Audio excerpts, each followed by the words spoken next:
Day 1. You're the head of the LA84 Olympics and discover that on your first day, you're not making your first dollar, but realize that you have a shoebox containing $300,000 in bills.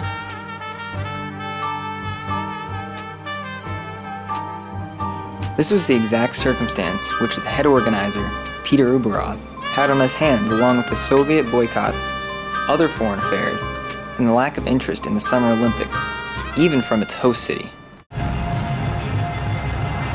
So how did this become such a success? With an original budget of $300,000 in debt and no government funding, Ueberroth had to find a way to make the LA Games profitable and continue the legacy of a dying concept, the Olympics.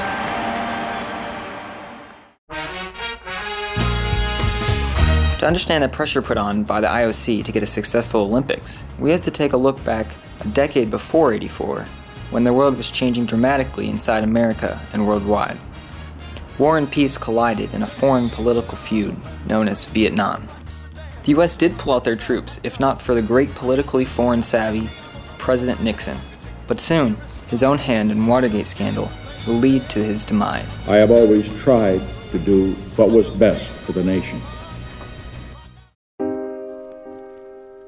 With these sorts of events, the US and world interest in the Olympic Games at this point was at an all-time low because of all the unrest, especially the damages done in the 1972 massacre at the Munich Olympics, and the economic disaster that left Montreal in a storm of debt that wouldn't be settled for 30 years. Getting involved with foreign affairs was less desirable than ever, and the Soviet threat grew larger as time went on until 1980, when the US led the boycott against the Moscow Olympics with 59 other countries. This boycott was an apparent sign that the world's meeting of athletes and cultures were at its undeniable end. The 1984 Olympics was boycotted by 14 East Bloc countries and only received interest from two cities, Tehran in Iran and Los Angeles in the state of California. Neither city at this point was willing to receive an Olympics, but when Tehran resigned from their bid, Los Angeles won the bid by default. The world has come to Los Angeles, 140 nations exactly. The weather has cooperated, clear skies, temperature in the 90s. It's the moment of anticipation before the great event begins. The city of LA did not want the Olympics, but head organizer Ueberroth believed in the Olympics and that it would be a success under him. He knew that money would be a problem and that he would not just need to make good decisions, but the right ones. Since Los Angeles had so many venues already, the games could be done in an elaborate yet cost-effective manner. The city already had an Olympic Coliseum that was still being used and maintained, so Ueberroth did not have to worry about the cost of a modern facility. Los Angeles also had the sports venues other than the Coliseum, such as the Forum Arena in Inglewood, the Pauley Pavilion on the UCLA campus, Dodger Stadium, and other venues all around Los Angeles. Los Angeles as we know it is a city of business, Hollywood, and commercialism. Ueberroth's experience as the previous owner of First Travel Corporation helped him gain sponsorship and money for the '84 Olympics. ABC bought the rights to televise the Olympics for over $2.5 million. Organizers under Ueberroth set the stage for promotional materials, advertising, products, and even revolutionizing the idea of the art festival with now iconic freeway murals to create hype for the Games in 1984.